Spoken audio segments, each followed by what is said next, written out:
நம்ம லைஃப்ல நம்ம ஒரு சில விஷயத்துக்கு ரொம்ப முக்கியத்துவம் கொடுப்போம்.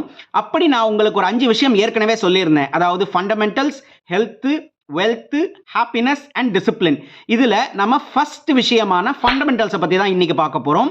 Welcome to behind books. நான் உங்க மகேஷ் குமார். நீங்க பார்த்துக்கிட்டு இருக்கிற இந்த series random content from the random books episode 51.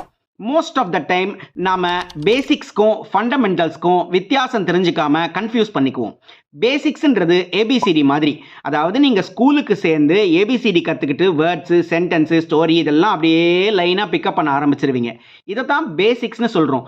ஆனால் இந்த பேசிக்ஸ் அப்படின்ற இந்த அறிவை வச்சு தான் நாம் ஃபண்டமெண்டல்ஸை தெரிஞ்சுக்குவோம். ஒரு 2 எக்ஸாம்பிள் சொல்கிறேன்.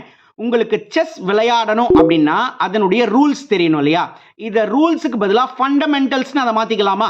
ஸோ இதே மாதிரி நீங்கள் ஃபார்மிங் பண்ணணும்னு ஆசைப்படுறீங்க, அதாவது நீங்கள் விவசாயம் பண்ணணும்னு ஆசைப்படுறீங்கன்னா உங்களுக்கு விவசாயத்தை பற்றின பேசிக் அண்டர்ஸ்டாண்டிங் இருக்கணும். கரெக்டா? இதில் எந்த பயிரை எப்போ நடணும், இதை எந்த சீசனில் செய்யணும், எத்தனை மாதம் டைம் எடுத்துக்கணும், எப்போ தண்ணி விடணும், எப்போ தண்ணி விடக்கூடாது, lots and lots of information. கரெக்டா? இதைத்தான் நம்ம ஃபண்டமெண்டல்னு சொல்றோம். நீங்க ஒரு செஸ் விளையாடுறீங்க இல்ல ஃபார்மிங் பண்றீங்கன்னு வச்சுக்கோங்களேன். இந்த ரெண்டும் எல்லாருமே பண்றாங்க. ஆனா யார் வின் பண்ணுவாங்க?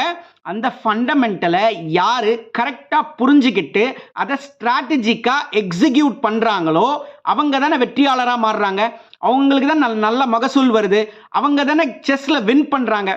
ஸோ ரொம்ப சிம்பிள் தான். அப்போ ஃபண்டமெண்டல்ஸ்ன்றது நாட் ஜஸ்ட் பேசிக்ஸ், அது பேசிக்ஸை விட அடுத்த படியில இருக்கிற ஒரு முக்கியமான விஷயம். சோ இதை நீங்க புரிஞ்சுக்கிட்டீங்கன்னாலே இதுக்கு அடுத்தபடியா இருக்கிறத இன்னும் நல்லா புரிஞ்சுக்குவீங்க. அதை நம்ம நாளைக்கு பார்க்கலாம். Thank you so much.